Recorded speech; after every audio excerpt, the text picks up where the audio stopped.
Do you think this Sonic music will get me in trouble?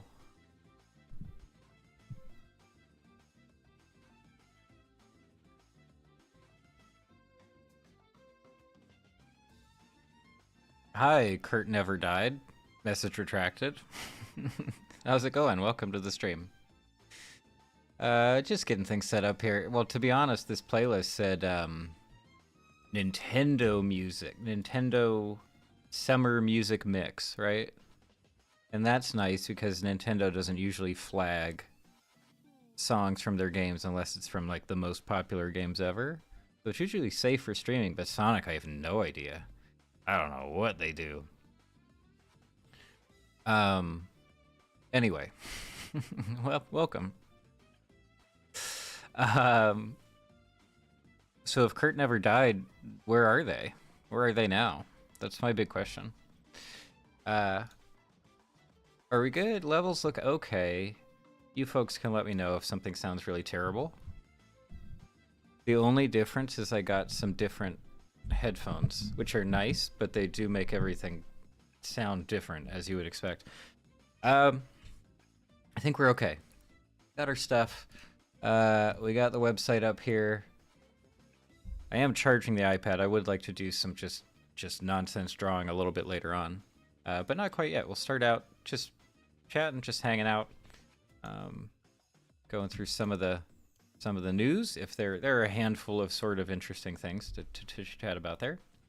But as always, if anybody has just recommendations, things that you feel like I should check out, or just that you enjoyed watching and you feel like discussing them, go for it. As the title says, if you feel like telling me a story today, I'm open to that. I don't know why today was the day. I just love hearing stories. But yeah, we're good to go.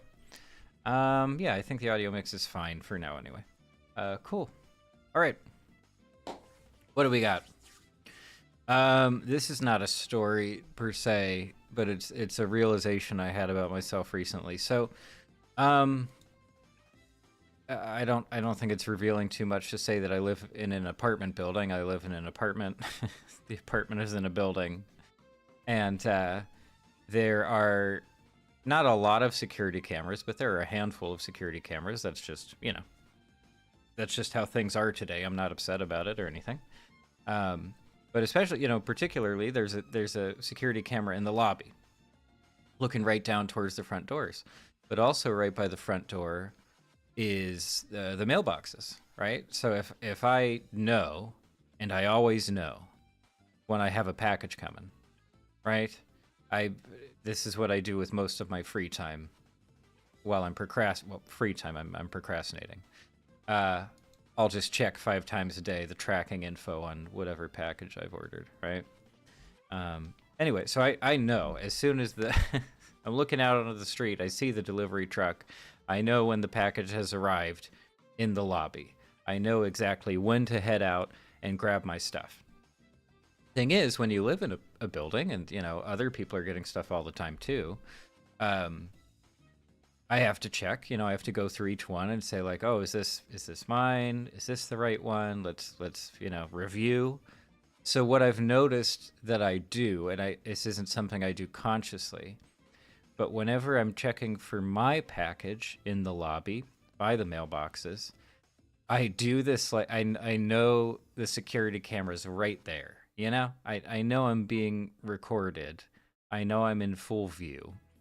So despite the fact that I've never considered taking somebody else's mail, because it's happened to me, I mean, for a number of reasons, but it's also happened to me before and it sucks. It's really bad.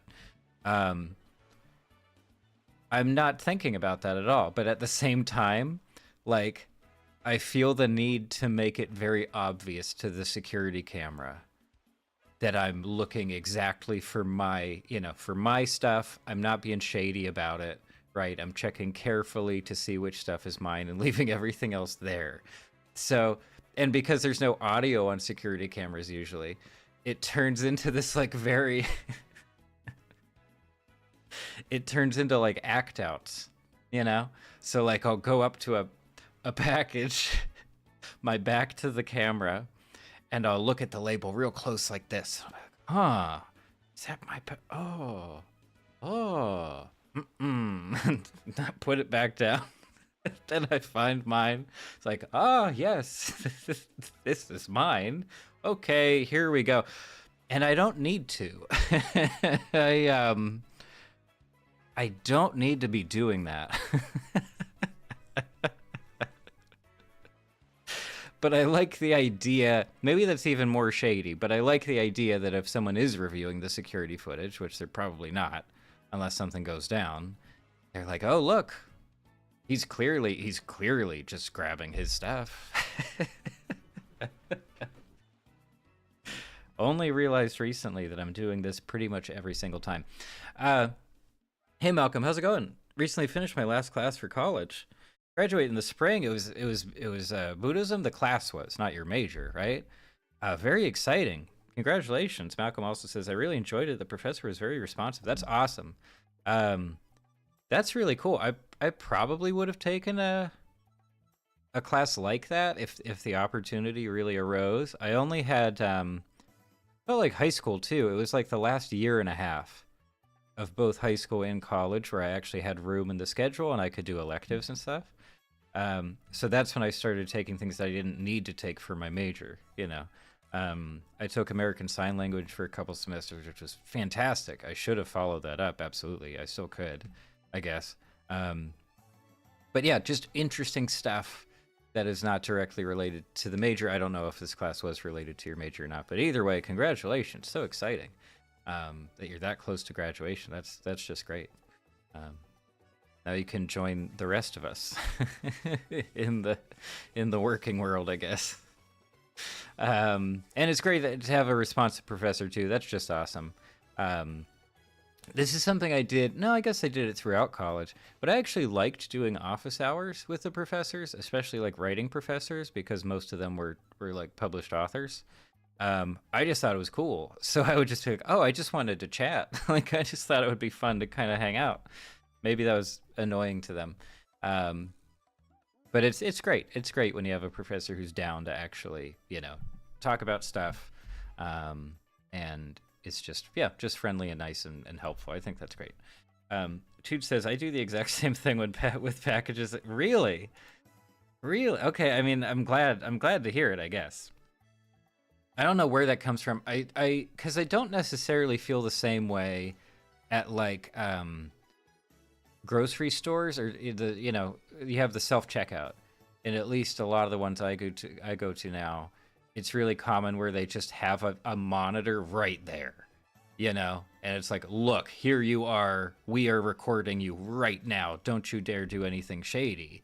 And I have the opposite reaction to that. That just makes me feel like frustrated and like condescended to, you know, like I get it.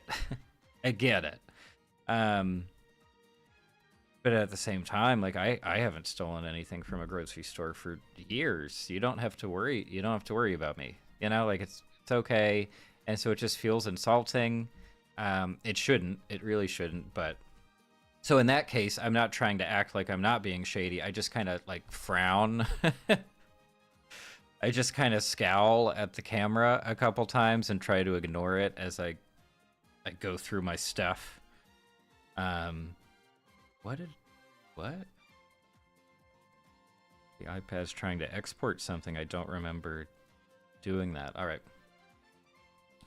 Malcolm says, my major is liberal arts, minor in digital studies. Already have an associate's degree in business. Oh, very cool. What is digital studies involve? Is that like media studies stuff, or is it just like, I don't know, digital culture stuff of some kind? I've that's just not something I'm familiar with, but it does sound interesting. Malcolm says, nice story, by the way. Want to hear about my Eagle project? Hey, go for it. This is what we're here to do. It's story day, apparently. Yeah. I'll let this charge some more. It's also a toss-up whether or not I ever can get the iPad hooked up to the, I almost said TV, but it is a computer. Tude says, I'm terminally self-conscious when I'm alone in public. I mean, that's the that's you know, Yeah, I totally. That's a whole other thing too. Is like, um, I don't want to act like it's a problem that just I have, or that just someone like who looks like me might have. But I definitely do get that feeling a lot of like if I'm out in public, the worst thing is waiting for someone, right? And it's not that I'm, I can be patient. That's not the issue. I don't mind hanging out somewhere for a while, but unfortunately, if I'm at a place early and I have to wait, where do you go? Where do you go? Where do you stand? There's no benches. You can't go into whatever the establishment is, especially if it's a restaurant, right? Like, you're not going to do that. So you have to have the phone out at all times. If I was a smoker, I would be smoking at all. I need to be doing something, because if you're just a dude just standing on the sidewalk, it doesn't work. Like, you can't, like, any more than 20 seconds. It's not okay. You're going to start to get glances. It's going to be a problem. Let me get caught up here, but that made me think of something else too. Malcolm says digital studies is learning about technology, websites, internet, etc. I recall taking classes about making games, etc. Oh, wow. Okay. So it sounds pretty broad, I guess, but at the same time, obviously relevant to, many different areas of study, and also just aspects of modern life, I guess. That's neat. I guess I didn't add a minor. I thought about adding a music minor and just didn't. I don't know what happened there. I got lazy, or I just wanted to take classes with my friends or something like that. I have no idea. But I didn't do that. I kind of feel bad about that. Anyway, yes. Okay. So a particular time. Sorry, I know the screen is really boring right now. How about this? I don't like doing this, but just so it's a little, a little less static.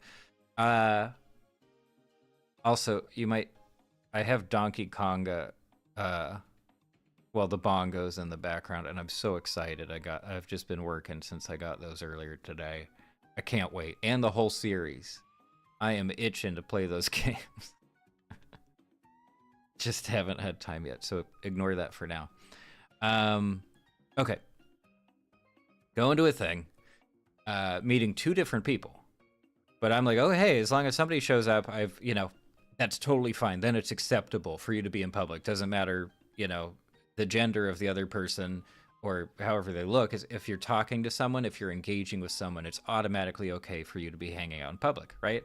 Unless you're actively committing a crime, which I was not doing. But it was a long time. I was maybe half an hour before anybody showed up, right?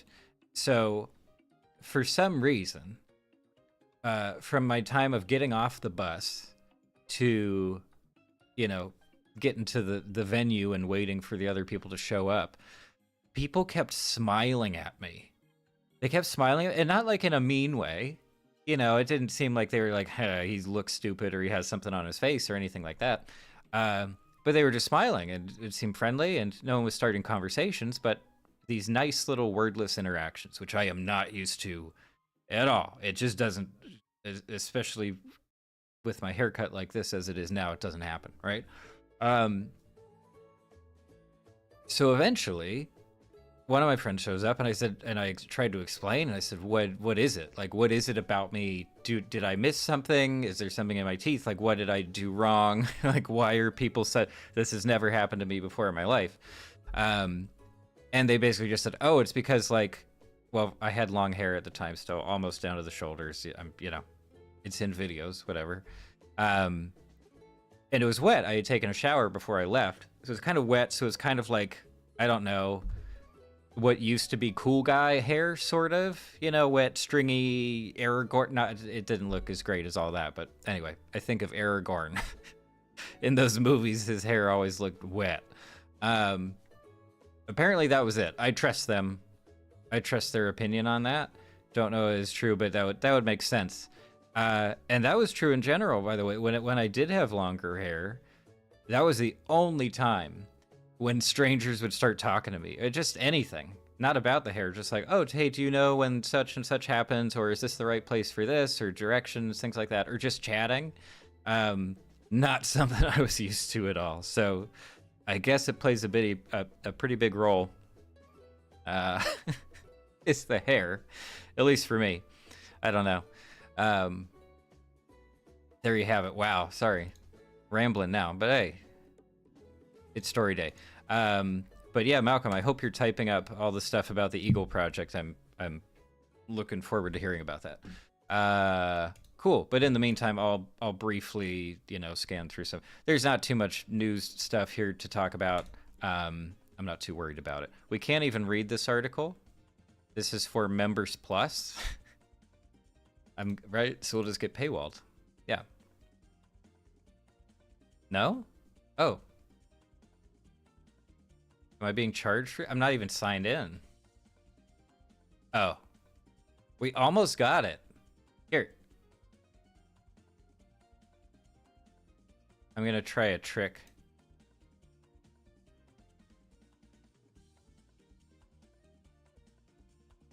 Anything? There's a special trick that works sometimes with the paywalls that I don't think it did here. Okay. Pixar still is planning to re-release certain of their movies in theaters that originally didn't have a theatrical run because of COVID stuff. Soul, Turning Red, and what's the other one? What is the other one? Luca. Remember Luca? I forgot. So Soul was the first one over Martin Luther King Jr. Day weekend, so this past weekend. It did poorly, very poorly. I thought one of the subtitles said like no one showed up, which is not, that would be a headline, that if that was true. It's not true.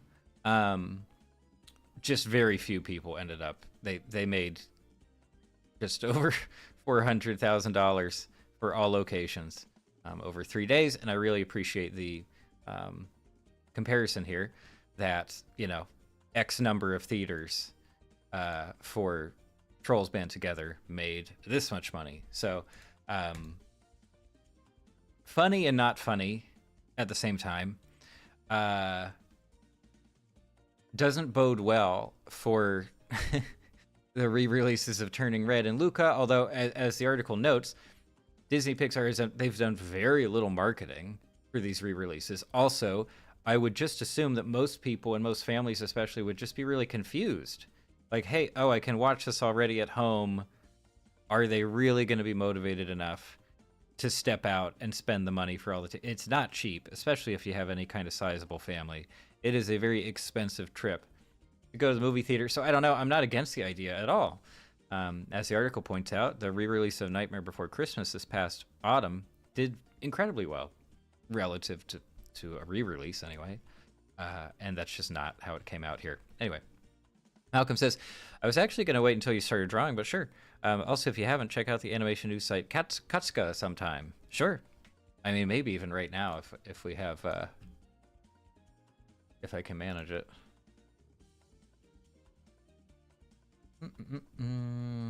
Are they French? I'm seeing a lot of French. Is it French? Okay. Well, this is actually a good test. It's asking whether I want to auto-translate, but I kind of don't want to. Because I learned some French at some point. Welcome to Katsuka. Animation cinema, or animation films, and haute image qui me stimulant. Sorry, I'm already lost. Here's some Kiki Flipnote stuff, which I'm happy to see. Okay, this is cool. So is this more of like a... This feels more like... I don't want to say fan site, but it feels more like... underground isn't the right word either. You know what I mean? But I like the vibe already. First of all, I like the motion elements.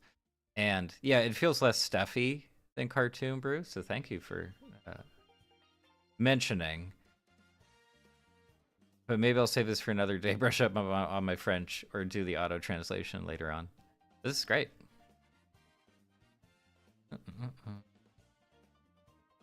Even the ads are getting my attention. Tude says, I use Google Web Lite, a service that reformatted websites to use less data and work better on phones. To get past paywalls for years, it closed a couple of years ago. Oh no, sorry to hear. I'm sure there's an alternative up by now, you know. But I've had similar experiences, not with web paywalls, but with similar I don't know, other workarounds, other very specific programs that I found useful. It just happens. On the subject of the restoration of Cinderella, right? Yeah. So wasn't this? Remember this? Minor controversy is that they erased line work. I mean, not to mention like, the differences in color grading here are very stark. So apparently, ooh, this is interesting. Okay, so this is some internal stuff. This is a scoop.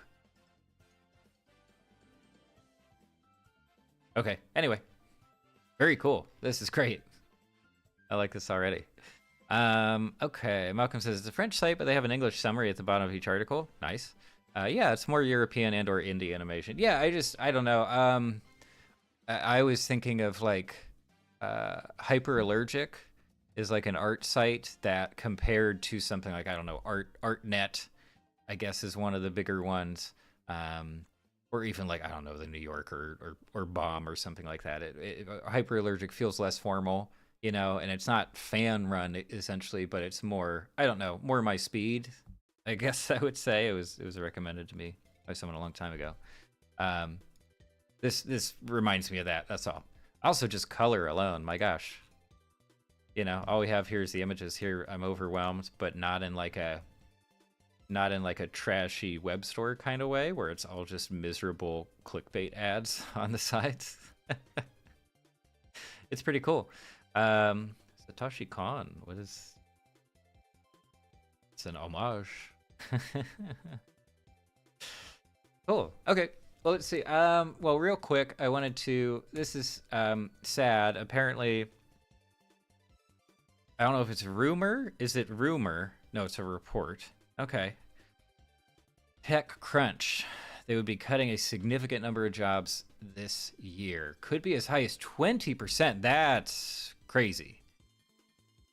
No. Okay, so it's sort of kind of a rumor, but maybe not.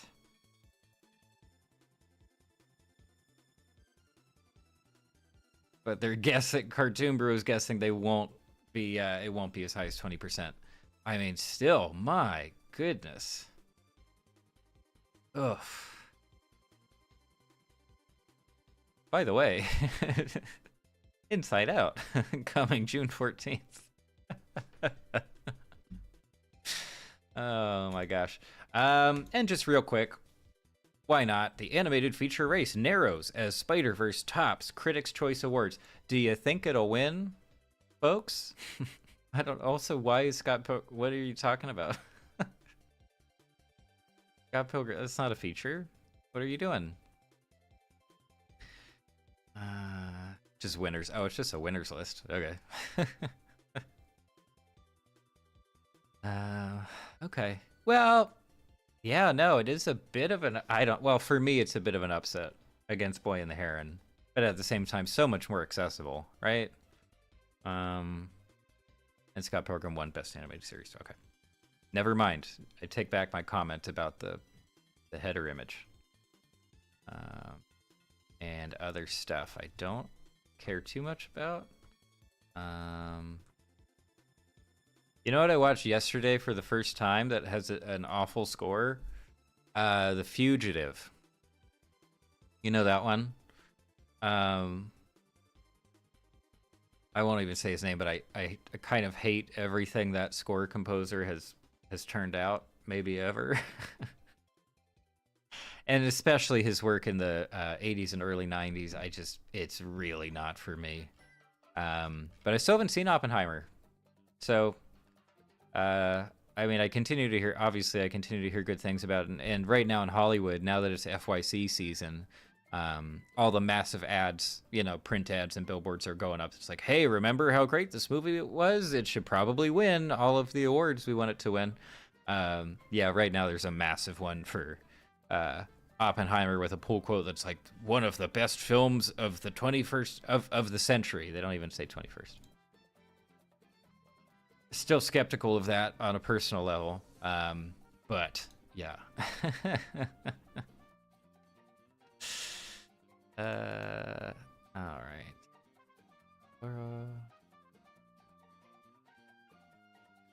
Golden Globe for Boy and the Heron. You bet. You betcha. Oh, the date format tripped me up too. It's like, that's back in August? Oh. This isn't... I'm clicking on an ad right now, I think. Yeah. Okay. Just a bunch of pop art illustrations, I guess. Okay. I'm getting distracted. What do we got? Tooch says, I finally watched Godzilla -1 yesterday. I had to brave the worst traffic conditions I've seen in years. Ice, wet snow, and congestion to get to the theater, but it was worth it. Hey, that certainly amplifies the comment, right? The review. If it was worth all of that stuff. That's awesome. I'm glad to hear it. I'm glad to hear it's worth it. I'm glad to hear you made it there safely. I mean, yeah, no, driving with any kind of icy or slushy conditions on the roads, it's not, not only is it not fun, but it is genuinely dangerous. So I'm really glad that it worked out. I hope you weren't seeing like accidents all over the place. But yeah, it's really rough. I don't have to I don't have to deal with that anymore for a number of reasons. For one, I don't have a car, but also not a lot of snow here recently. Malcolm says it's a long video, but I recommend checking out a section at 42:28. Oh, I guess YouTube doesn't like links. Basically, the Pixar layouts were predicted in this video titled. Yeah, just give me the title. Obviously, I probably won't be able to watch it on the stream, but I'll plug it into a different tab, or put it in my notepad here. The Cultural Confusion of Disney's Wish. Nice. Good tune review. Nice. Can I copy this or not? Yes, I can. Cool. Awesome. Notepad is here. I'm gonna put it over here. Cool. Yeah. Good tune reviewer. Gotcha. Cool. Awesome. It's not who I think it is it?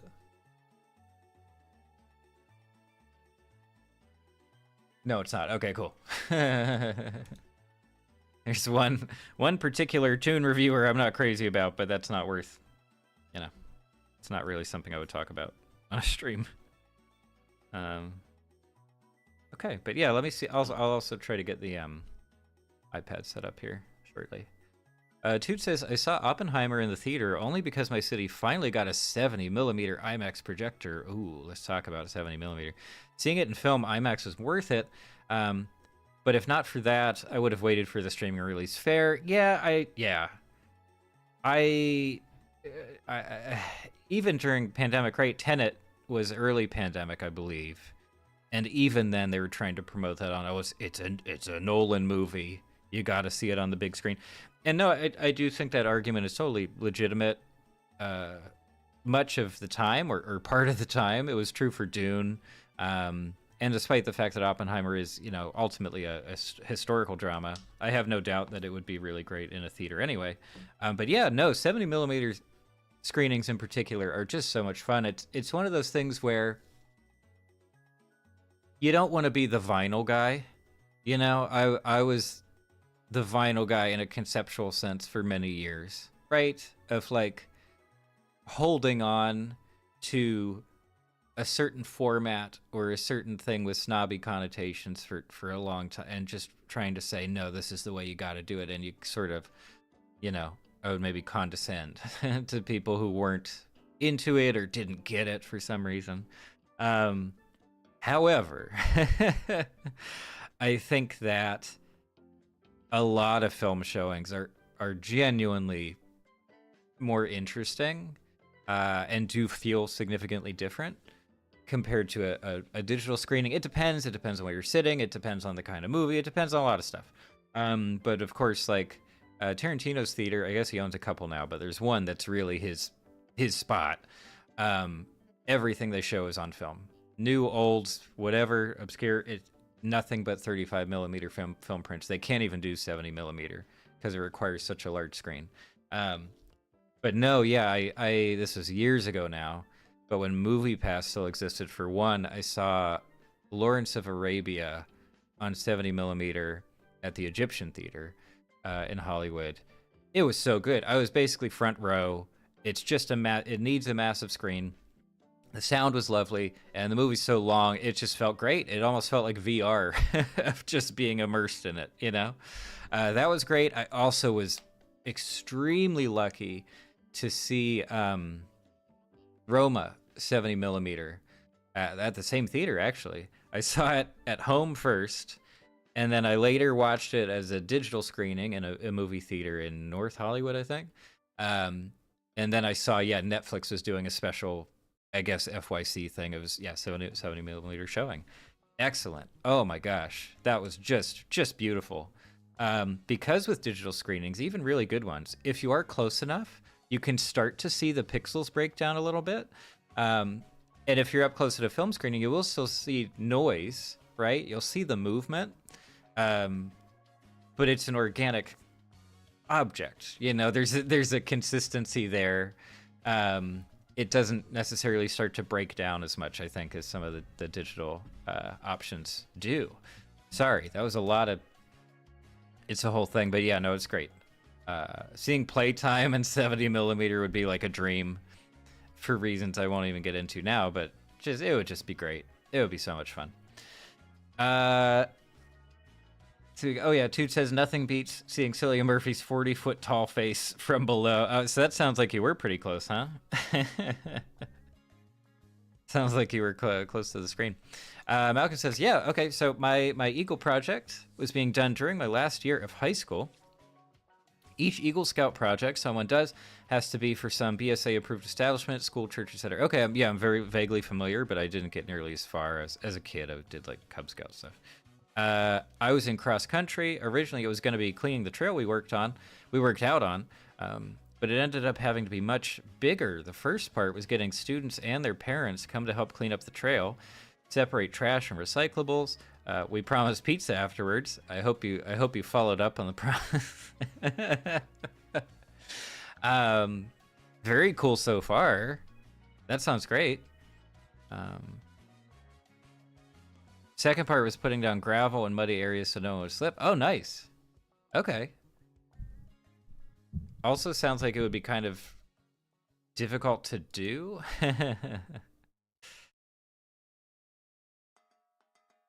Okay. Wow, that's awesome. That's really cool.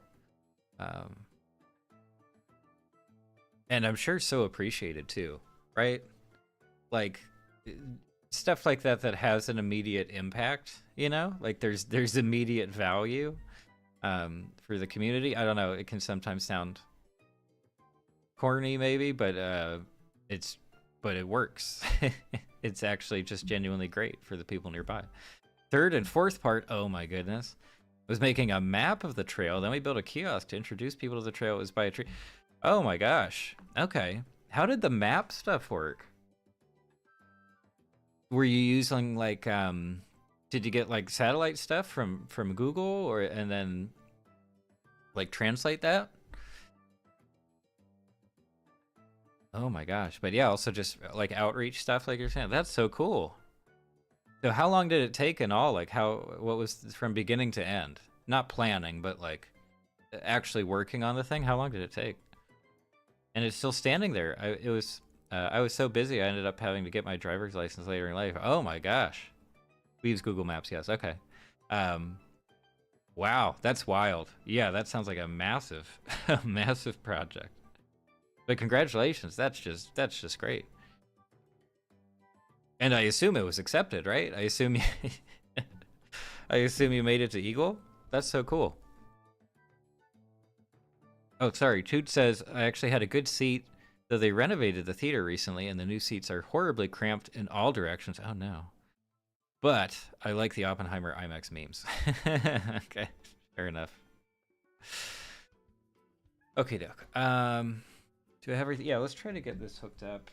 I was charging, the iPad was almost dead before we started, but yeah, let's give it a shot.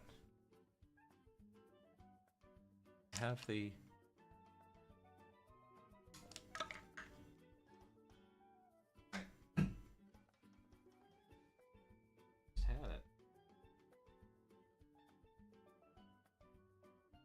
setting this up beforehand.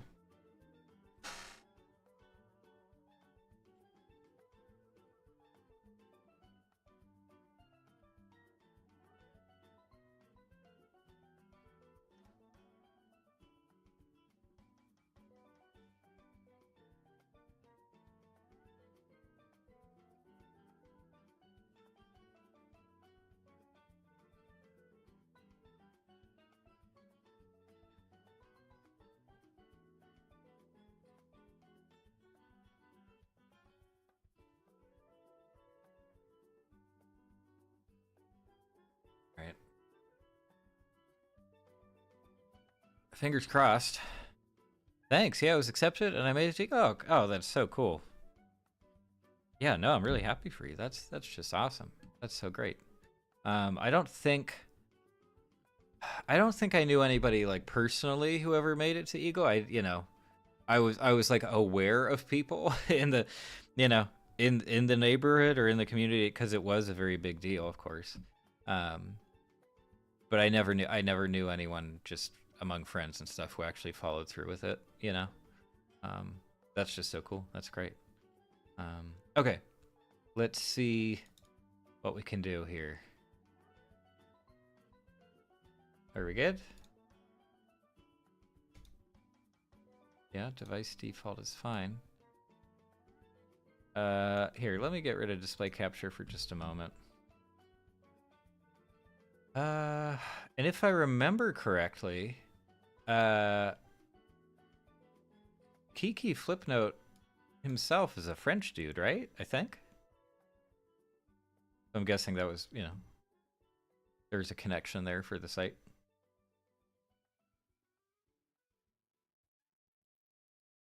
Come on, man. Shall we try to unplug and plug back in?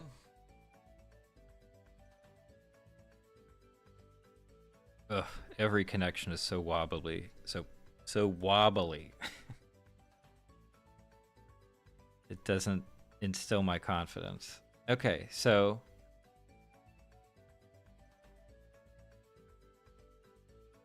are we good?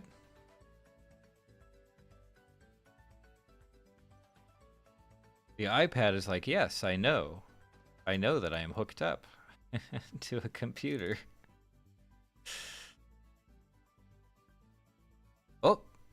Oh, that's the best we've gotten so far.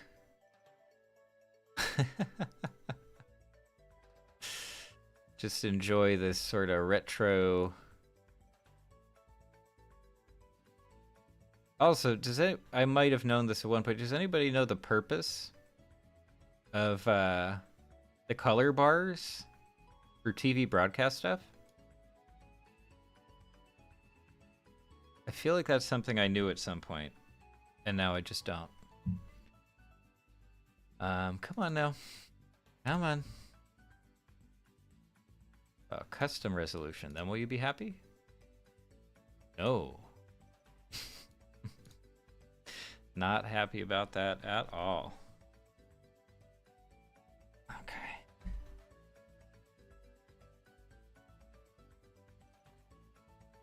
Anything.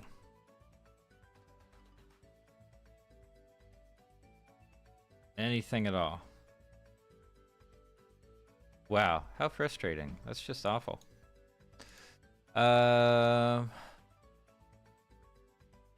Accepted. Dude says, that sounds much cooler than my friend's Eagle Scout project when I was in high school. I can't remember much about it, but I know it's for a youth group at his church. Gotcha. Malcolm says yes, they are. And also, just to be clear, I'm busy making dinner, so I'm going to be popping in and out. Don't worry about it. It's cool. Don't you worry about it. Toot says he got a certificate with Obama's signature when he got to Eagle Scout rank, which was novel in Canada. He was an American whose dad worked for Shell in various countries. Oh, wow.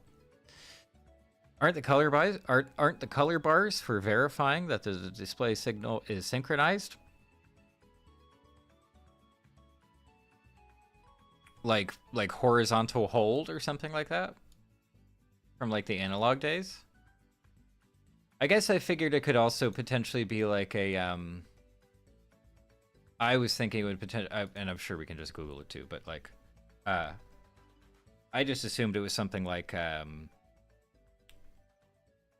white balance and color stuff, but I don't think that makes a lot of sense.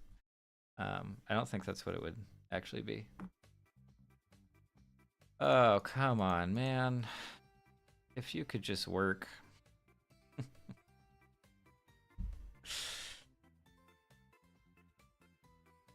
Guess I can try swapping cables, but I would really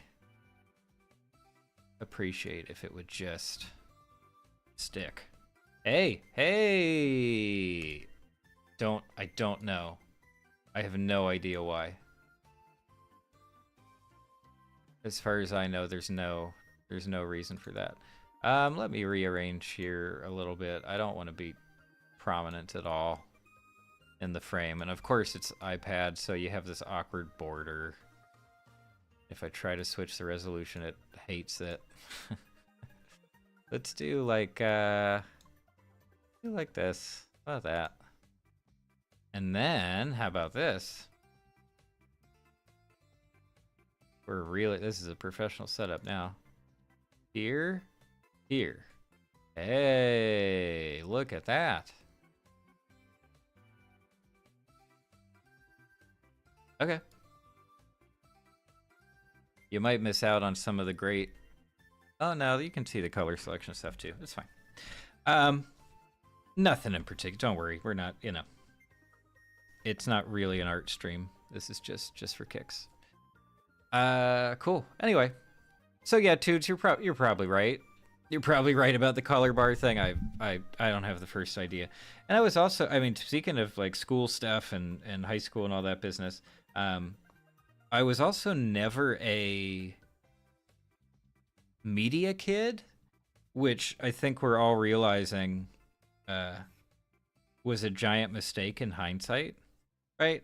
Like, it felt like a relatively niche thing, at least when I was in high school, And it was, I don't know, it was a relatively well-to-do high school, I guess, just for the area.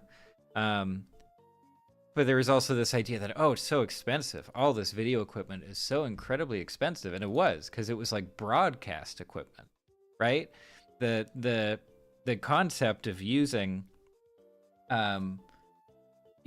consumer grade, like DSLRs, for example, to record video. Like, I think we were just barely getting to that point where people were realizing that was a totally viable option. And even certain professional productions would start to do that kind of stuff. But we weren't there quite yet, so there was all this incredibly expensive and probably immediately outdated video equipment in a whole studio setup in the basement of the school. I was briefly editor-in-chief of the school newspaper, which is not impressive and never was. And I don't think I was an especially good editor at the time. But it was right next to the media lab, I guess they called it, the studio where they would do all this stuff. Anyway, what I'm getting to is now I feel like I'm becoming more and more, or I'm learning more about people who are now involved in some sort of video production or web content stuff, who that's where they came from. That was their background. That's what they did in high school. That's what they tried to do in college. They were producing stuff on a small scale. But it ended up being great practice for what is now, something that a ton of people want to do in one form or another, even if it's just shooting stuff on their phone, and posting it online for a handful of family and friends, which is basically what I'm doing at this point, I think. Minus the family. I don't think my family has continued to watch, but I'll have to check on that.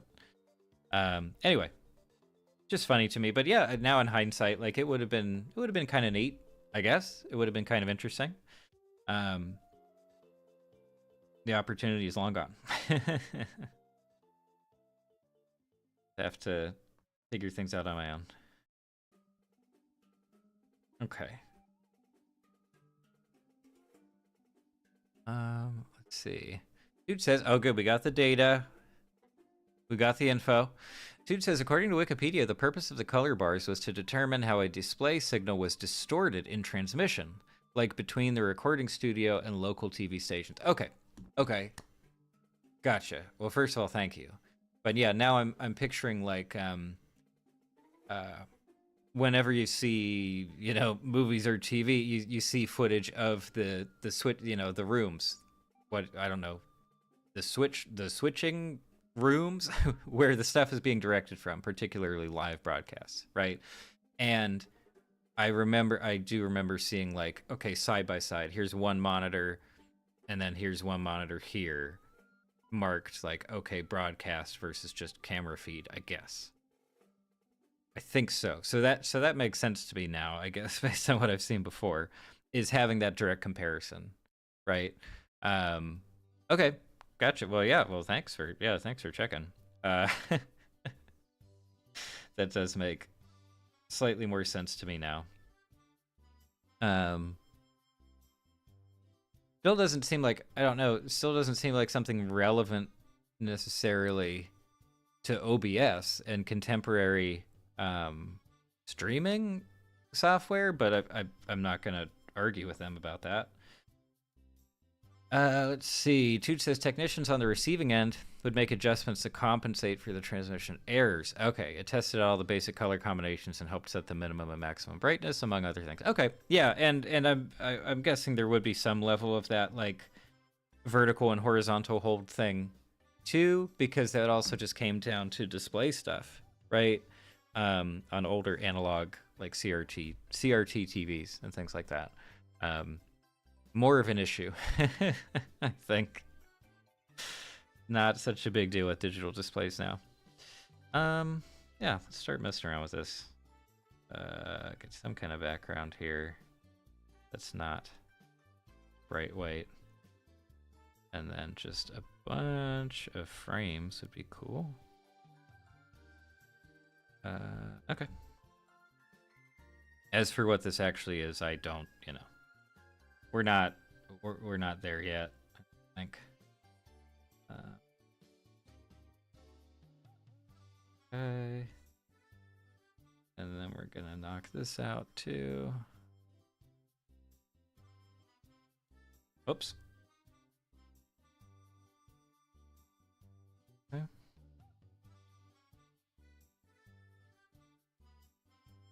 It's too prominent also. Just a little thing there. Okay. Kind of a bird, I guess. Sort of. I'm starting to see a bird. I don't know what we can do with it from here. Yeah.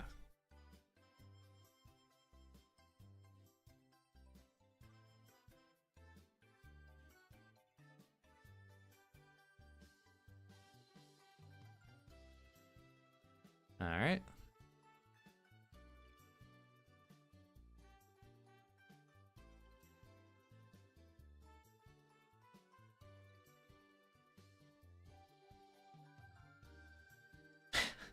Oh, we've got something now. It's not a smile necessarily. But whatever this expression is, I kind of dig it. Okay. Tooch says, I saw a video about a vintage high-end CRT computer monitor that can display high resolutions, more than 1080p, and now I really want one. It wasn't one of the LGR videos, was it? I'm sure there are tons. But yeah, I have seen a couple ones from LGR that are just like I forget exactly, was it 2048 maybe vertical? Um, but either way, yeah, some larger ones, and they did just have to be much larger to display those kinds of resolutions, or I guess resolution equivalents. Um,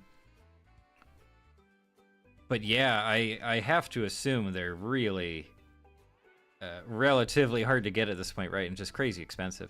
Because even just standard CRTs at this point, based on what I've seen, either you find one for literally nothing on a sidewalk, and like the housing's broken, but the screen is okay, or you try to hop onto eBay, and it's people charging, crazy markups, and also massive shipping because they're really heavy and very fragile, right?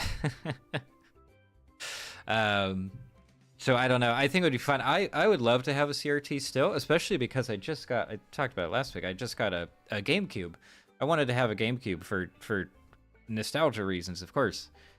Filthy nostalgia. And it's great, and I got a pretty decent quality like HDMI converter that cleans it up a little bit. But obviously CRT is the way to go. I mean, I have nowhere to put one. It wouldn't be practical, and I don't think I would use it for much outside of playing a GameCube game every now and then. But yeah, lack of latency. It's pretty big in certain competitive communities. Of course, it's just a big thing. So it would be neat. But I don't know. Let me know though if you end up finding a good one, or if you're able to take the dive, so to speak.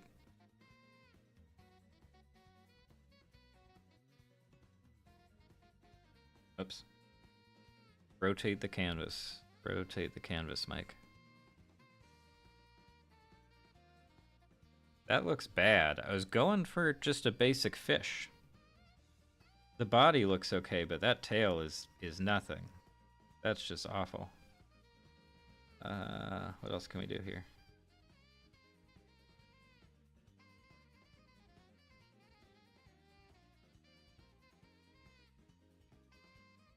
The lines are okay, but the overall shapes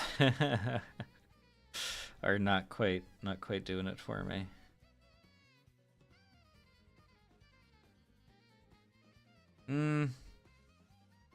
Really awkward line work, but just for now. Yeah, that looks bad, but it's okay. Yeah. I would be curious to see if I actually could manage like using an old CRT computer monitor to do some kind of work on. There's no way I would do like video work on it, or editing work. I just don't think that would be a great idea. But just for fun, that could be kind of neat.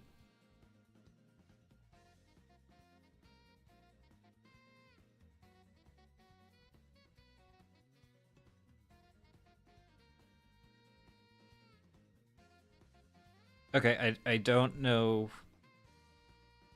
I don't know what the fish is doing. Is it dangling from something? We could try that.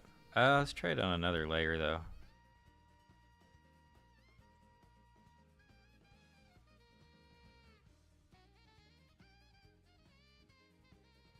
It doesn't look good from a distance, but how about just like a bow? Just like a shoe tying knot.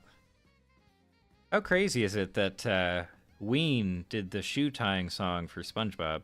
Isn't that crazy?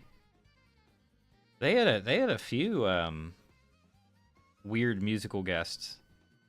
Well, I don't know if we can call them guests. Who did music for the show. Because Pantera, right? Pantera does the Extreme episode, right? Oh, Hibernation. No, not Hibernation. It's the one where Sandy's preparing for hibernation, I think. And so she's like, I just need to do all the stuff right now because I'll just be idle for months, right? I'm pretty sure that's the one where Pantera did some songs. Don't know if they were original songs or if they just licensed stuff. But either way, actually pretty fun.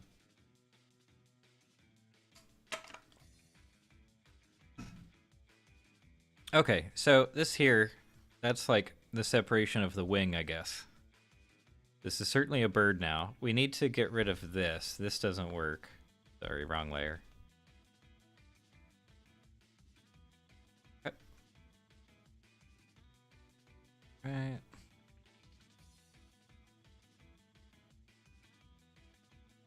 How about you two? Do you ever do like I'll just call it like, nostalgia buying?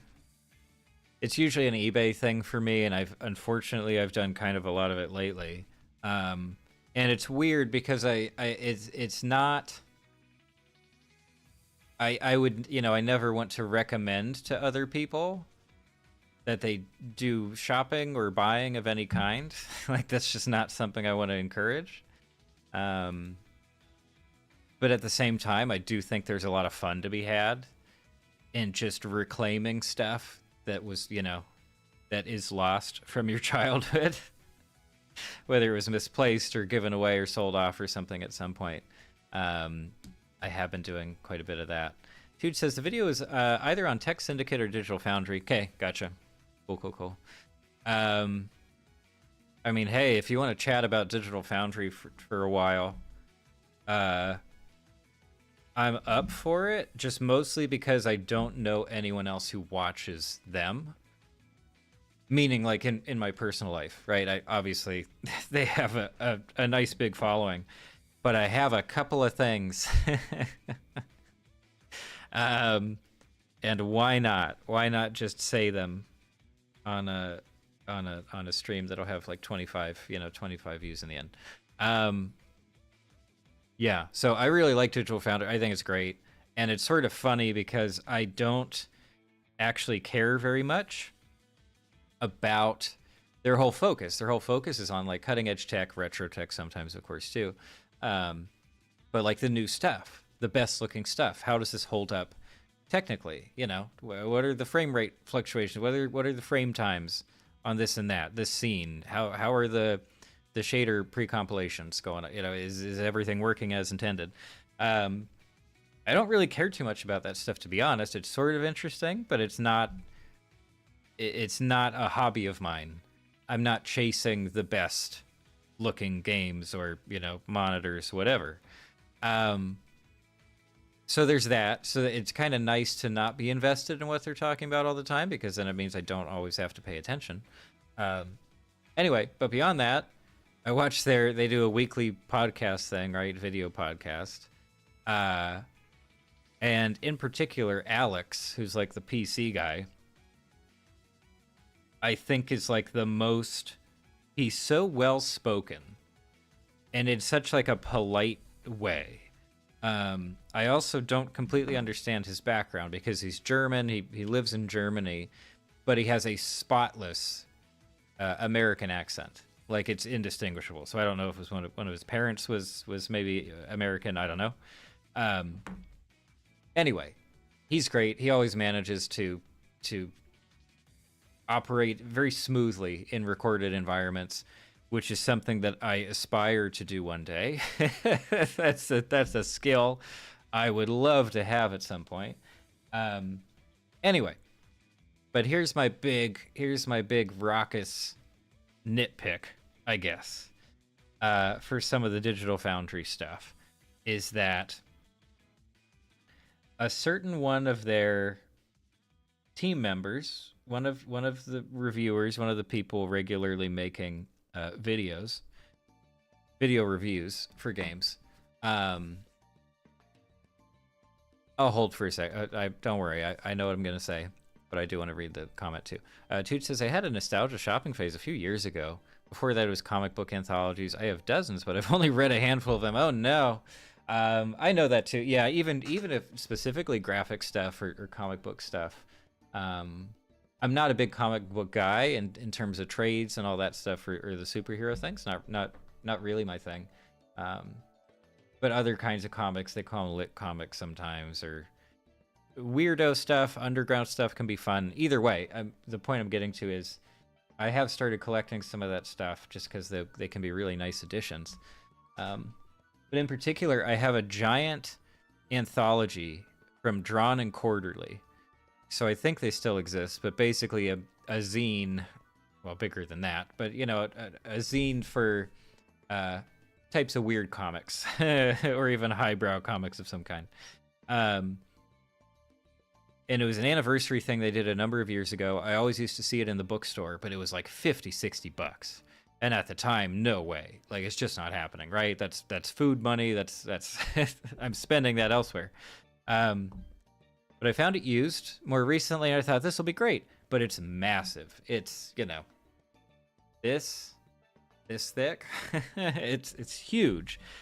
I read the first couple pages of one of the prefaces or introductions, and I haven't gone back to it since. And it's taking up a giant space on the bookshelves at the moment. So I really need to. But yeah, anyway. You're not going to milkshake Duck Digital Foundry for me, are you?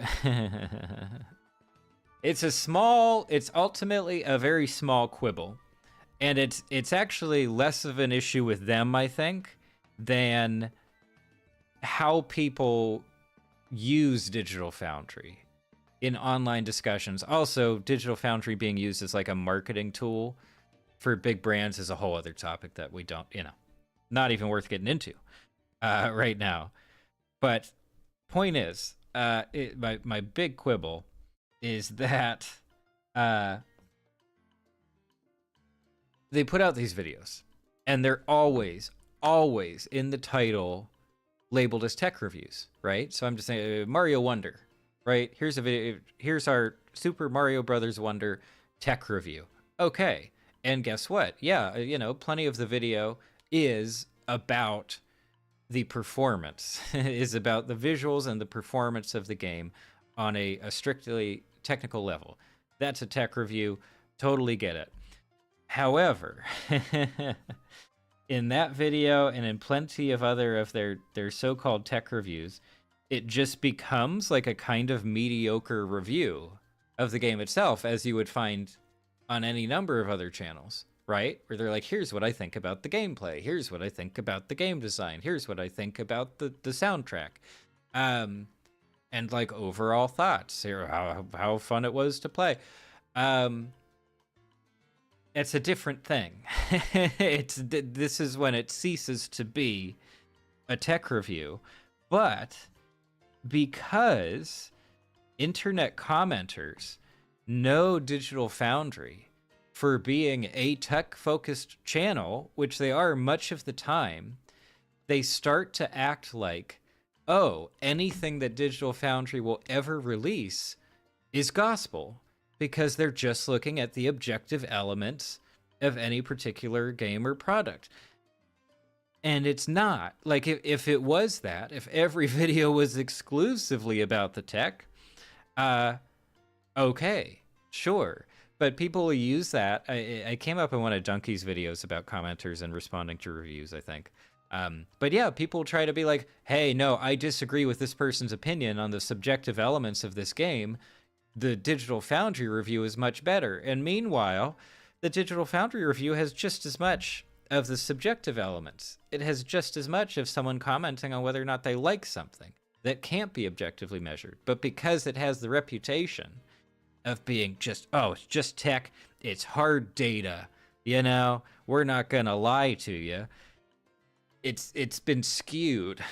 People, I think, have been misusing that reputation to try to shut down certain opinions, you know, respond negatively to other people's reviews and all kinds of stuff. And it just makes no sense to me. A million years ago, I made a video here on this channel that I thought was pretty good. That was like, okay, hey, is an objective review of anything actually possible? And my conclusion, I don't know, but where I landed on it was, well, there are objective elements of any piece of art and subjective elements, right? You can talk about craft. You can talk about how well something is assembled. A game, you can talk about how well it runs. But there will always be those subjective components. And it's insane to me that anyone would act like any one opinion of the subjective aspects of an artistic product can be definitive, can be absolutely correct or accurate or absolutely incorrect or inaccurate. It's just absolutely crazy to me. And yet it's an argument that I continue to see online kind of all the time. Anyway, so I find it frustrating. I also find it just a little bit confusing why the Digital Foundry videos, and only some of them, by the way, continue to have those just really basic review comments at all. Like, if it's a tech review, it's a tech review. If it's a review, a general review of the game, we're having a different conversation. It's a different kind of video at that point. Anyway, I think I'm done. I think I'm good. I think I'll stop. But again, so it's more about how people respond to it. It's more about how people use them and their public perception that I'm not into. I'm not really blaming anybody on the team there at Digital Foundry at all. So yeah, there's that.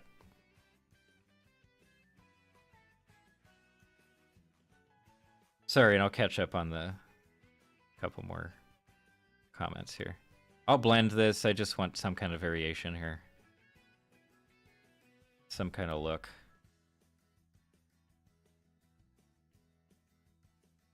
Okay. I'll blend it later on. I'm on the right. Yeah, it's all one layer. It's fine. Jude says the most highbrow comics graphic novels I have are the Inko and Junji Ito books. I mean, both great. Yeah, really good stuff. I would like to get some Ito. I think a friend of mine had a really nice edition of never mind, I forget which one it was, but I read through it in a day and it was a lot of fun. That was great. So yeah, I'd love to have some just on the bookshelves here if I can make room. Yeah, my only kind of like open recommendation for those kinds of comics is just anything by Chris Ware, Ware, anything at all. Like, it's not a secret that he's just one of the best, but it's also a thing where I'm not too worried about people's differences in taste. Like, it's just good, it's just impressive. And in fact, the giant red book in the background is one of his, and it's far from the largest of his books at all. He has a sort of visual autobiography called Monograph that I think is around that height. So there's just literally no room for it. It's in the closet. You just can't, there's nowhere to put it. But great, yeah, just immediately impressive, and I don't think I've ever recommended his stuff to somebody who was like, "Oh no, it was fine." But no, comics as an art form in general, I think it's a lot of fun. I think there's so much range to it as well. Anyway, Tude says our Lord and Savior James Stephanie Starling did an objective review that would have ended the whole idea of objective reviews if we lived in a just world. Yeah, that's the other thing too. Is it has been a common topic of discussion, and yet you still have plenty of channels, especially in the gaming space. I don't see it quite as much in like movie reviews, I guess, or streaming show reviews in general.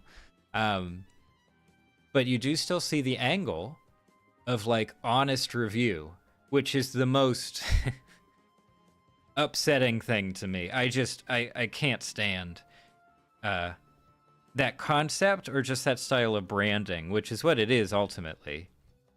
It's not a real description of the content. It's just a way of presenting yourself and your opinions as being more legitimate than everyone else's. And some people buy into it.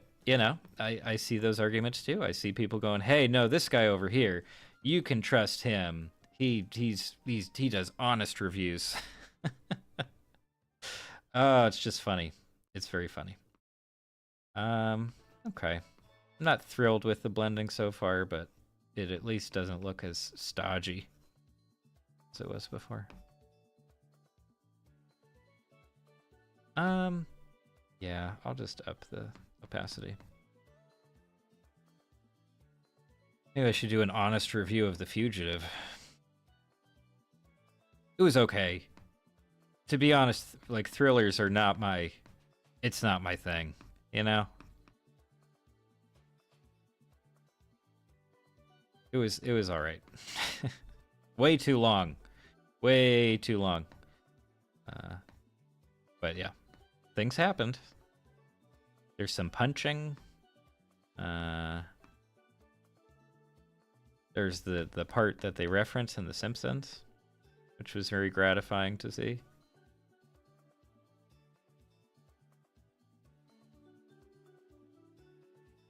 Yeah, let's up that up. I don't know why I'm keeping the opacity so low on the smudge.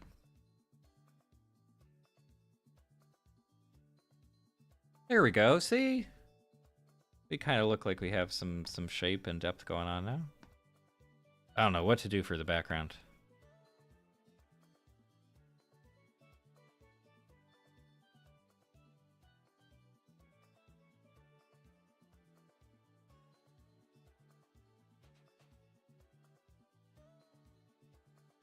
All right. Let me catch up. They also made the best piece of online games media content ever produced, Mass Effect 3, a gay erotic gay love story. You know what? I'm not sure if I've seen that one. I do think I saw them talking about Mass Effect Andromeda. Is that what it was called? The like failed reboot? Wow, that was a long time ago. I think I saw some of those. But I can't quite remember if I saw them talking about Mass Effect 3.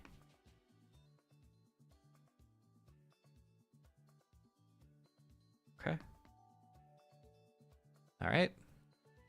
I'm too much on the fish. Let's just we do need to put something behind the eye though, because it's just we're losing it right now.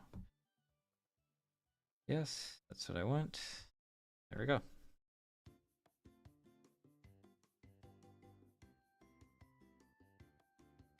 Cool. What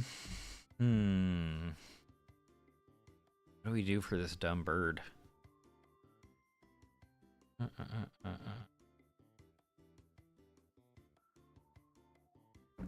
What do we do for our overall color story that we got going on here? Careful what you say about Mass Effect Andromeda. I'm one of its only passionate defenders. Don't worry, like I haven't played it, you know, so I don't actually have my own opinion on it at all. I was certainly around for the dog pile, you know, that happened upon release, and that kept up for a while. I think after release, I don't know if you would agree with that, but it was just such a it came across as such a unified consensus. Maybe that's redundant. That it was just bad. You know, it's just not worth it. Forget about it. Don't pay attention to this game at all. So I never bothered. I don't even know. I think some of those got added to Game Pass at some point. But I haven't even played the original trilogy, so I can't really share any kind of thoughts or feelings on Mass Effect.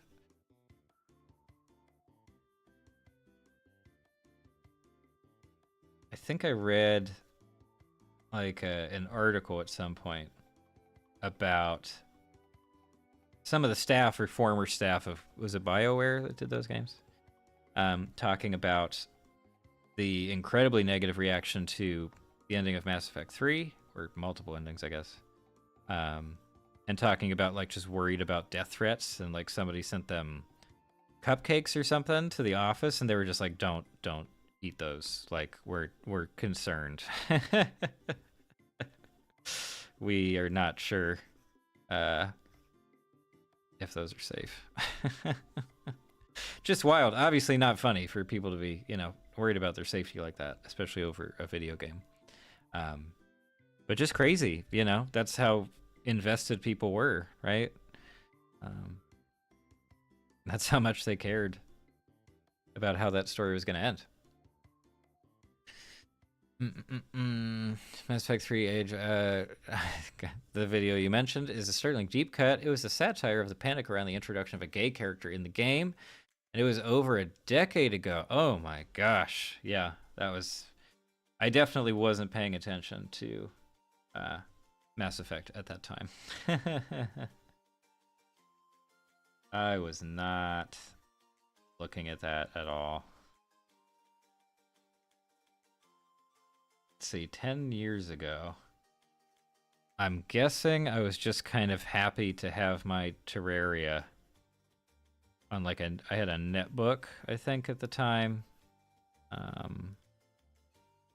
That just couldn't really run anything. But yeah, at some point, I guess it was right after college, but at some point we you know, a bunch of roommates, big house, just hanging out, and I was already into Terraria for a while, but you know, got some of the roommates, some of the friends into the game as well. And at that time, I don't think it actually had online play, or we didn't have Steam copies or something like that. And so we had to run essentially virtual LAN servers, I guess, right? We weren't going to do physical LAN connections. And that's what we did for like a couple weeks, I guess. We just hung out in like the kitchen, you know, and everybody had their game running. We would just co-op most of the game. That was great. That was a fun time. So that's what I was playing, I think, in around 2013, 2014. Yeah, I guess that was around that time. And what else? Oh yeah, I don't know why. Oh well, okay. It's not worth going into why this, you know, Terraria reminded me of this other game, but it did. Palworld has released an early access. Tubes, I'm sure you're familiar with it, but in case anybody else is watching or listening later on and wondering, Palworld is basically the sort of pitch is Pokemon with guns. Open world survival elements though, and like crafting and production are a big part too. So you can automate certain processes at your base camp where the Pokemon equivalents will do the work. But yeah, you can also, you have a gun. You can give Pokemon guns, I guess. And fight Pokemon bosses. I think there are also human enemies maybe that you just murder with the guns. I think. I just saw a little bit of footage, but anyway, it was one of those games that I definitely did not think would ever actually come to pass. I thought it would just disappear, and that would be that. But no, as it turns out, it you can buy it in I think a couple days. I think the 19th is when it actually releases, but it was just press, you know, promotional stuff so far. It's just like, hey, we're gonna check it out. So yeah, I'm sort of interested. I don't think I would necessarily actually like it all that much. But I do like the idea of a sort of Pokemon style game that looks relatively good or just looks relatively modern, I guess, is what I'm going for. So yeah, I don't know. I don't know if it's actually worth it. I don't know if it's something I would actually try to play. But I guess I'm kind of happy it exists. I'm happy it did actually come out in some form at least. Pretty wild. Yeah, it needs words. I don't know, yellow like bill or beak just seems so basic. But I'm having a hard time thinking of an alternate color that would actually work.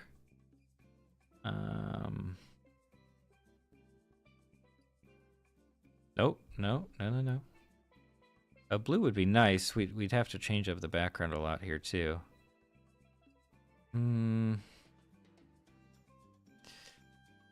What does that look like? It's not terrible.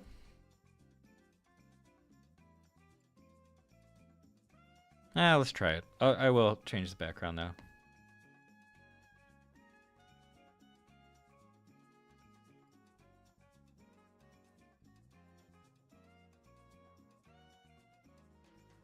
Okay.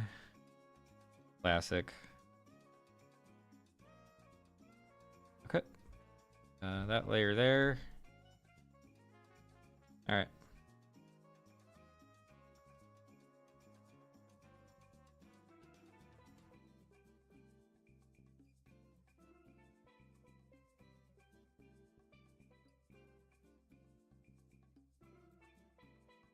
Okay. All right. Did I miss anything? Yes, I did. Tooch says, Mass Effect Andromeda's development was a total disaster and a preview of the many mistakes of Anthem, but they still made a pretty impressive game given all that. I weep for what it could have been. That's the worst. I mean, I do relate to that on a certain level. I've had, games and movies that felt that way. But yeah, I'm sure it was very difficult. I heard sort of similar things about the development of Anthem, right? I just don't think it was a fun time for anybody, and I'm sure that did not help the situation at all to have all these pressures and crunch and things like that, as well as expectations, right? Because at that point, I mean, my gosh, after following the Mass Effect trilogy, of course, they're big fish, right? Like BioWare, they're a name at that point. So I'm sure there were tons of expectations,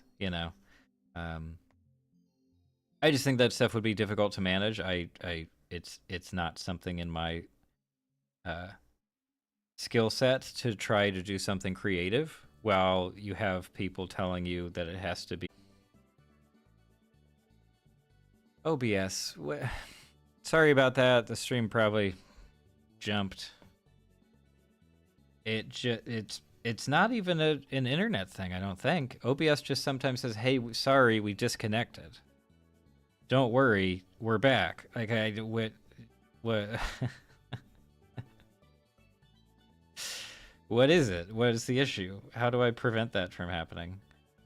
I'm spending way too long on this. It's not even that good. Yeah, those color choices are kind of bad, actually. We could make them more of a pink bird. The value on that, as well as the cutoff for the beak, doesn't look good.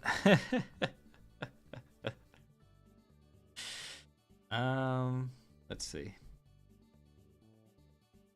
I feel like the cutoff should be like here. And then maybe we could change... Ah, boy. See, this is some of the issues with improvisational drawing. It doesn't quite come together. Let's see if this just looks completely insane. I want this color, please.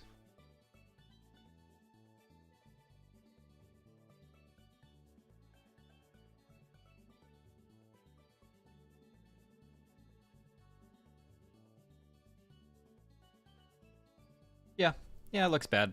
It looks crazy. Okay. How about this? Oh, another layer. Don't worry, we'll get it. This is a Double Dash song, right? I think it's Peach Beach, but I don't actually. Okay, here we go. Okay, like for some reason this layer stuff on it, right? Yeah, so I want to do like that now. Oh my gosh, see, this is what happens when you don't stay organized. Okay, but I just, we just need to move on. I'm not going to be streaming forever, and I would like this to become something by the end.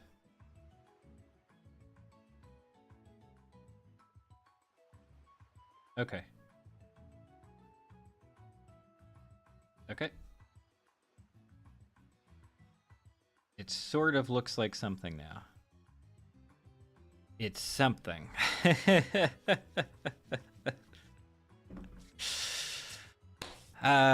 Tooch says they tried to make a procedural generation system for planets to chase a trend, and they kept working on it long after it was obvious that it wasn't going to work. Oh boy, okay. I'm sure many of the developers believed in the project, but they ended up wasting millions of dollars on a sunk cost fallacy. Well, that's, yeah, I mean, like, I don't know. That always makes me sad. Obviously, this is a lot of gaming talk, so I don't. Apologies to anybody hoping to hear some different stuff. But yes, absolutely a thing in development that I've heard about plenty of times, I guess, at this point. Just okay, well, we have to keep going. It's literally cost us millions of dollars. We have to finish it, right? But at the same time, when the opposite happens, you know, when a studio says, "Hey, we've been working on this game for 2 or 3 years or more, and it's just canceled now. Never mind, like this will not release at any time." Also feels bad, you know, and like I guess it does save you from spending more money, obviously, but there's literally nothing to show for all the work. Like it just you know turns into vaporware at that point. It's just crazy. It's almost like the well, it's very much like those WB Discovery write-off movies, right? Was it the Batgirl show or movie that they just completely nixed? And then there's that other oh my gosh, what was the Scooby-Doo Halloween movie? Was it? That they just it was apparently finished and they just said, no, we're just not gonna, no, we're not releasing it. It's just not gonna happen. Crazy stuff. I have a hard time coming to terms with that concept, you know, and especially like, can you imagine working on one of those, or even having to explain it like on your resume, right? They're like, oh, so what is this 5 years you were working on this thing that never released? You're just like, yeah, sorry. I promise it was good, but they decided to shut it down. I can't imagine. That would just feel terrible. Oh my gosh. Wild stuff. Yeah, I like this color overall more than this like maroon that we've got going down here. Could use a third at least, I think, for blending, but I'm not too concerned about having finished quality right now. Now he just looks like he has some sort of terrible disease. And then I want something for the underside of the bill. That's kind of nice.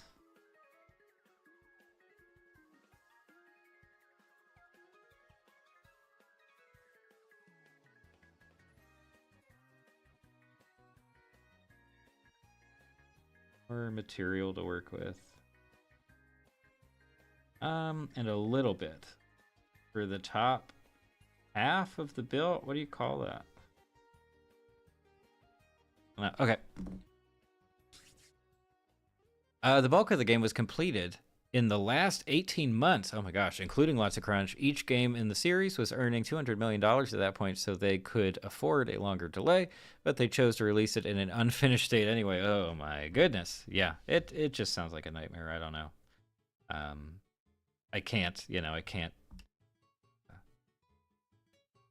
be giving advice, you know? Like I got nothing. I have absolutely no idea how you would handle that situation.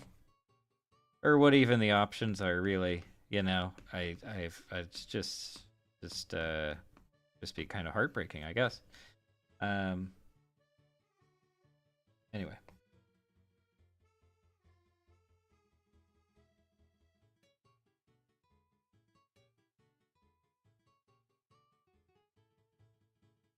Right.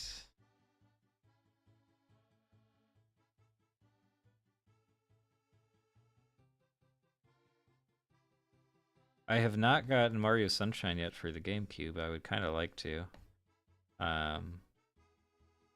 It is nicer that the Japanese copies of games are starkly, like, much less expensive than the PAL and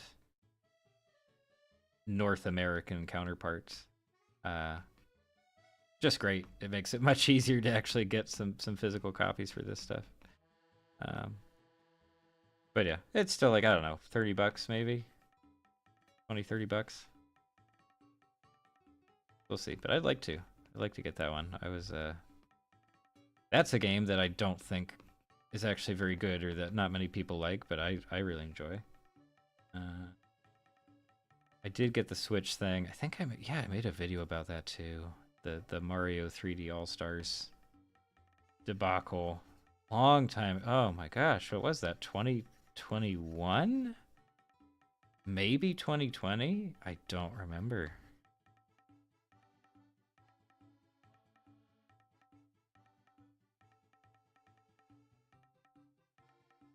It's something.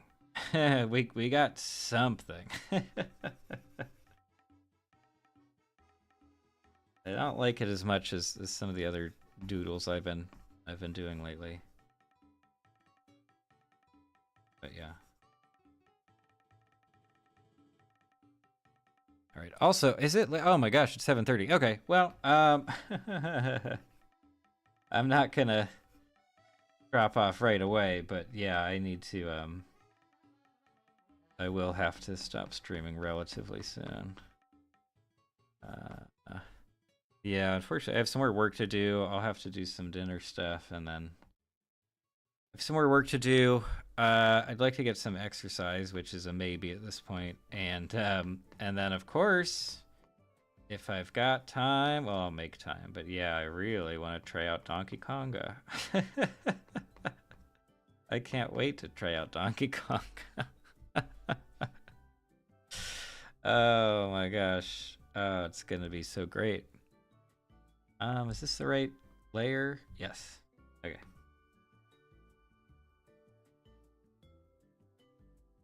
Since this layer's underneath, we don't have to worry too much about going over these boundaries here.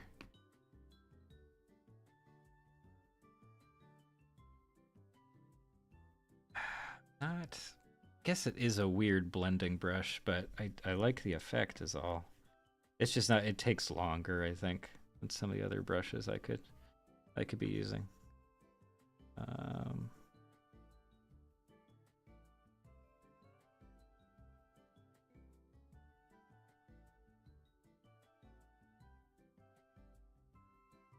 Anyway, Toots, I'm glad you still enjoyed the game. You know, I'm glad you still appreciated it for what it was. It sounds like, despite the issues, I have plenty of those too. You know, and it can be frustrating when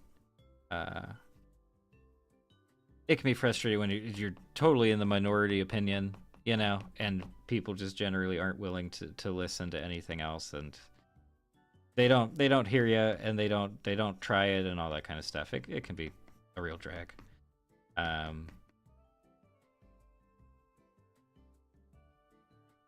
don't know. That's something to play around with. Okay, it's fine. Shoot says off topic, but have you seen the Battle of Algiers? And if so, would you recommend it? I don't think so. That title does sound familiar. 66 war documentary. No, I don't think so. I've certainly heard of it. It's pretty famous, I believe. Apparently it's on, oh, it's Max. I don't have Max. I got excited for a second. No, haven't seen. I mean, I I guess I'll say that the internet absolutely seems to be recommending it. The reviews are just off the charts. That said, like, you really do have to be in the right mood, I guess, right? To sit down for one of those, you know, like war documentaries in particular are a rough time for obvious reasons. And it can just be, I don't know, it's a tricky one. I still enjoy them, you know, like I still get something out of them for sure, but my gosh. The right kind of day, you know, and you're like, yeah, I want to feel bad. That would be a-okay with me. What else? Just sky. I don't know. I just want something in the background that's not this awful background color that I picked. Of course, how do we sky color versus the sea color? Well, it's towards sunset. Kind of golden hour, you see?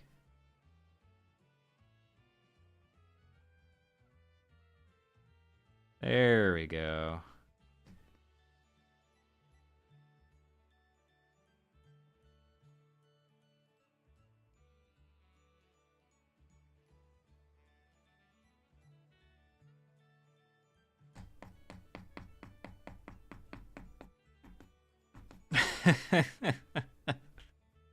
All right.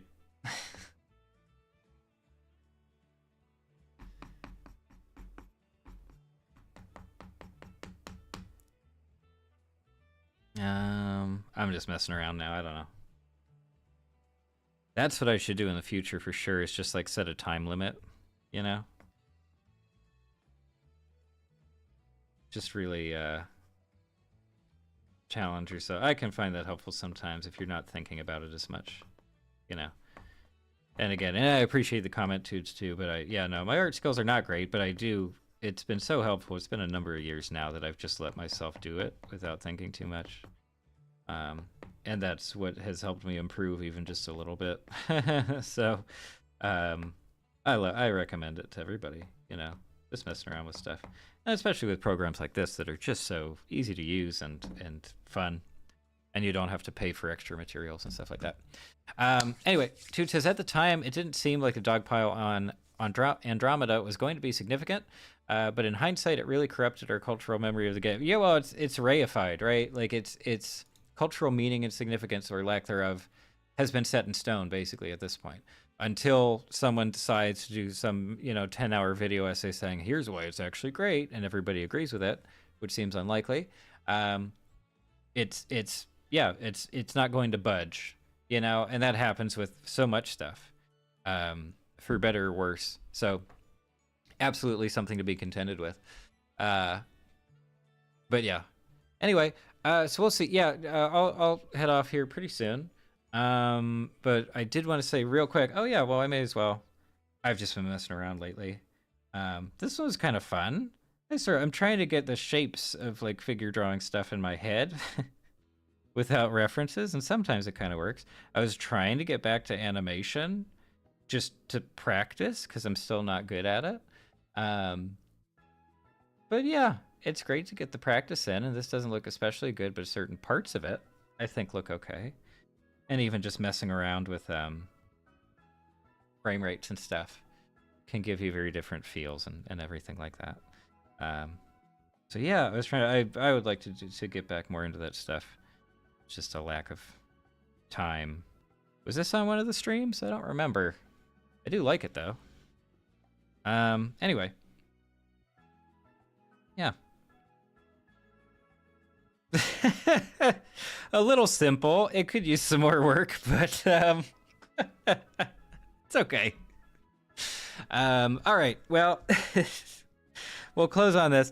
Yeah. Anyway, what else was I was gonna say as well that I have been thinking about going back to the a long time ago for the streams we used to do like kind of animation book club or something like that, where you watch some of a show or all of a show or a movie before the next stream. I think it's a little too late to try that for next week. But I would like to. I would be interested to hear what people think about that. I just think it was fun, and it always gave us a topic for the next week, and I think a lot of people felt good about contributing to the conversation. So anyway, maybe we can talk about that more next week. I plan to do another stream Wednesday at 6 p.m. That's it.